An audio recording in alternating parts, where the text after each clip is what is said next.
Your thoughts, please, on whether there should be a sugar tax on milkshakes. 02078622222.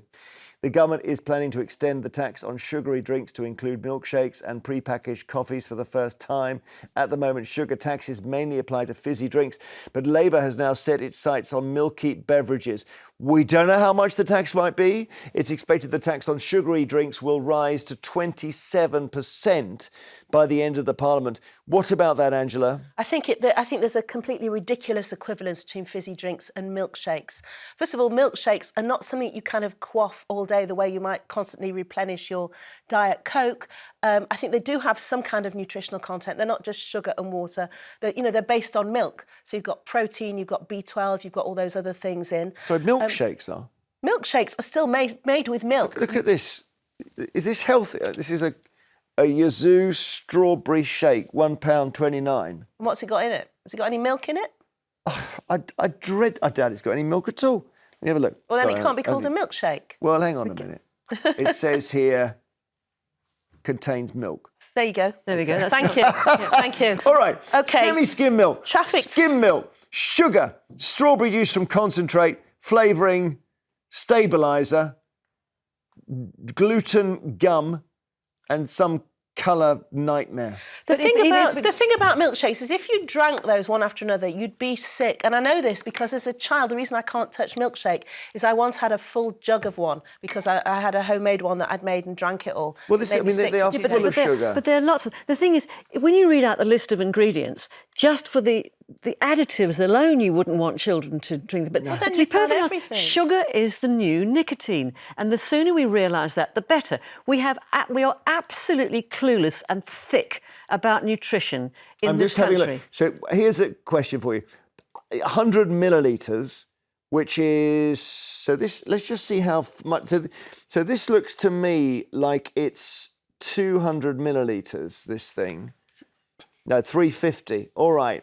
So in this, you have got 24 grams of sugar. It's ridiculous. How many spoonfuls is that? Hang on a second. This is such a ridiculous quick fix. If this is trying to stop our spiralling obesity issue in this country, which we clearly have, and stop children eating rubbish foods and having better nutrition, it starts in the home. It's not a government mandated thing. Otherwise, get rid of all the chocolate, get rid of everything. 5 teaspoons of sugar in that. Almost as much as in the M&M nightmare here. So parents think because it's got milk in it that it's healthy, that's giving them whether they know about calcium. And this is What about this then? That's a Cadbury's one. Well, same again. It'll be the same thing. Doesn't matter about the make. The number one reason for children being in hospital under the certain age is rotting teeth. Because of the sugar. This has got 10 grams of sugar per 100 millilitres. It's 250 millilitres, so therefore it's 25 grams. That's again 5. That's amazing. But these products should be, and again, it's down, you're absolutely right, Nina, I agree with you. It's down to parenting in the sense that these products should be regarded as a treat. Have them after you've had dinner. Have them as a treat is once a year. Don't be ridiculous. A treat. People now use the word treat to mean in the evening. I'm not. So you should only have one iced lolly a year. You should only have one chocolate bar a year. Well, in Jeremy Land, maybe that helps. But I think the fact is that I think we're not looking in an organic way at how to defeat, yes, dental issues, decay, spiralling obesity, as I've mentioned, and by penalising one particular sector. What's more, you put a sugar tax on that, you raise the cost of the product, that has an impact on small businesses. We're going to go to calls. I was going to say this is, although this is badged up as a Frappuccino coffee and maybe not a milkshake, it has almost as much sugar, 4.5 teaspoons of sugar in that. So and I'll just take a couple. Do you know, funny enough, I don't have that every day, but I do have a tin of coffee every day at about 11:30, and I'm now deeply worried. This one, I can't even look at that. That's going to be horrific. People are drinking this thinking that it's healthy. But live young, what is it? Live fast, die pretty, or whatever the phrase is. I don't know. I'm too late to die young. Why can't we live fast, Nina? Stop spoiling everything. Derek in Northamptonshire, should we put taxes on these as well? Oh, good morning, everybody. Morning. I would be rather disappointed if there was a tax put on milk. mean, milk is a complete food in itself. It was No, milkshakes, Derek. No, don't do that thing of misunderstanding deliberately. We're not talking about taxing a pint of milk. We're talking about taxing these sugar explosions here. Well, they do contain milk, and a significant percentage of it. So therefore, you are taxing milk. And milk is an important food. It was so important that years ago, it was given to school kids every day. But what would concern me is if they started with removing sugar, they'd replace it with what might be attractive to the industry, artificial sweeteners such as aspartame and sucralose, which may not be very good health-wise. No, aspartame, and I don't even know, there's been a long debate about how you pronounce aspartame. Aspartame, yes. Is it? Yes. Exactly, yes. Well, that's the one in so-called Diet Coke. And as Trump once said, I've never seen a thin person drinking Diet Coke. And it's so true. It's but as to the true. question about sugar, I'd like to get this point over. Go on. It's not as bad as people make out as far as tooth decay is concerned. I'd be concerned about things like phosphoric acid, maleic acid, citric acid, which is laced in so many foods. All right, I didn't know that. I would have thought would be the main concern about tooth decay, not sugar. I mean, obviously, we wouldn't recommend anyone drinking acid. Thank you, Derek. Well, the acids are in so many foods. Oh, I see what you mean. Thank you. William in Clackmannanshire, hello. Good morning. Well, they had a sugar tax in 2018, and what did it really achieve? It may have raised millions, but did it make us healthier? Right now, Jeremy, I think obesity is 28% in this country. And if we look around the world, we can see countries where it's much lower. Japan, 4.3%. Vietnam, 1%. Italy, much more closer to us, just 10%. And what do all of those three countries have in common? None of them have a tax on sugar. So the solution here is not to manipulate us, it's to inspire us, not to change our behaviour, but to give people knowledge. And one of your We've done that. William, sorry to interrupt you. This is great. It sounds great. We've done that. You could be calling me 10 years ago, saying all this. We've done all that. We've done the education. None of it's worked. We now have to get serious. It's a free market economy. I think William's absolutely right. Look at the. Don't allow people to buy heroin. Look at the advertising. Look at the packaging. It's clearly not being badged as a health food. It's an indulgence. Everything about it says indulgence and treat. Well, it's there. It's packaged to attract children.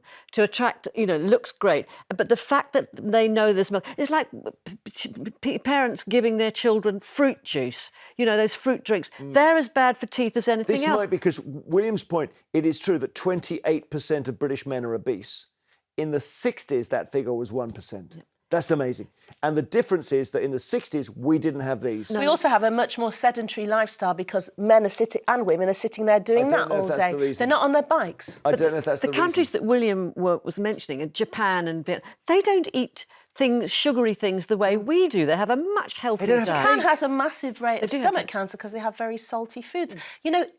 Culturally, we all do different things that are good and bad for us. But and they live a long this is time. about indulgence as opposed to staple. Okay. Sugar is if you look at what's happened in America and if you look what's happening here, it is the number one. That's the thing. The number one antidote to health. It's refined carbohydrates, as I understand it, but that chiefly among them is sugar, No, but there's junk food. OK, junk food doesn't necessarily have sugar in. Look at the portions. I sound like Jackie Mason. Look at the portions in America. There's a lot about greed and unnecessary consumption of vast amounts of food that are not good for you, as opposed to me having, I don't like milkshake, but if I had one of those once or twice a week. I mean, this one is making my mouth water here. Now, we've been rude about them, but look at that for a succulent, a Cadbury. Well, it sounds lovely, doesn't it? Situation. Yes, but if you tax that, then you have to tax the Cadbury's caramel bar of chocolate as well. Fair enough, we should do that. Maybe we do, Nina would do that. Well, thank you, William, so much. Richard in North Yorkshire, hello. Hello. I see it as a creeping tax. Traditionally, we've not taxed children's clothes and we've not taxed food. And gradually, we're starting to tax food. And the problem is, the cure isn't taxing it, it's food standards and what you put in it. But the more you sort of tax milkshakes, you'll then produce taxes on milk and then on butter and then on fatty things and everything else. Well, no, but they're It's a not going to creeping tax a tax. pint of milk. They're going to put a tax on things that have kind of 4-5 teaspoons of sugar in them. There's 5 teaspoons of sugar in a single dram of this. Yeah. Well, that's a food standards question, not a tax question. Okay. So we could have a rule that said you can't put that much sugar. Look, why don't they get involved in that? We are baffled by a lot of things. If you pick up a low-fat yoghurt and it says 0% fat, you have a look. It's got often they've got a load of sugar in. Of course. Healthy muesli bars, loads of sugar. Oh, well, in. those They are say they're good killers. for Yeah, the they gut. are. So where do Health you bars are start most with this unhealthy. Of the devil. You've got to have a policy. Yeah. Richie was saying it's a food tax. These are not food. No. These products are not food. They're a treat, but they shouldn't be an everyday thing, and people use them as an everyday It's thing. so interesting. I don't know whether we've got to, William was saying we need to inspire people. We've tried to educate. I'm not. Listen, I would probably have one of those if I saw it in the street. They stopped nutrition classes and cookery classes. They dumped those, and so people have not learned. What happened and to we don't eating have peppers? Eating. Peppers and But they vegetables. do that in the exactly. Like the Mediterranean. Italians do. You see kids just having a pepper. They'll take it to school as a snack. Having said that, having an orange in the middle of the morning is not great for you because it's an acid attack on your teeth. Have it after you've eaten, then it's point. part of the whole acid. All right, Rinse your mouth out. Sue's in Norfolk. Hi, Sue. Hello there. This is interesting, isn't it? What do you think? Because we've arranged, obviously, other products, similar levels of sugar, 4 or 5 teaspoons in each of these. They taste good, no question, but they're not good for us. Yeah, but I think that the artificial thing, I think it's better because you know that you're eating that much sugar. But then I don't like things that they put artificial things in. They don't taste the same. So you mean what, the aspartame? I always go for the full-fat Coke and everything else. Do you? know.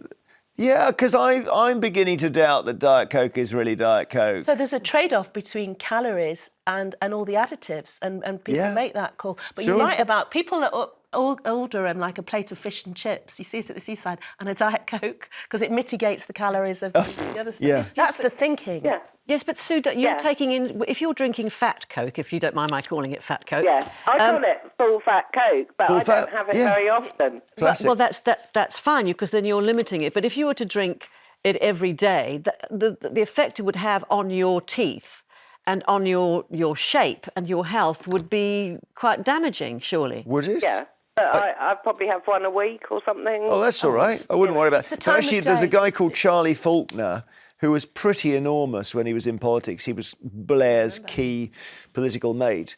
And when he went into the House of Lords, he decided to lose weight. And he did it by only eating apples and drinking Diet Coke. And it would not have been good for his teeth. But my goodness, he shed a lot. And I think part of that is what sparkling drinks do fill you up. Yeah. Possibly. So, Sue, thank you. Gosh, wasn't that fascinating about whether we want to see taxes put on these sugary drinks? Later, it's the papers and everything else. Find out what the emojis we use when we text say about us. And it may be something that's quite surprising.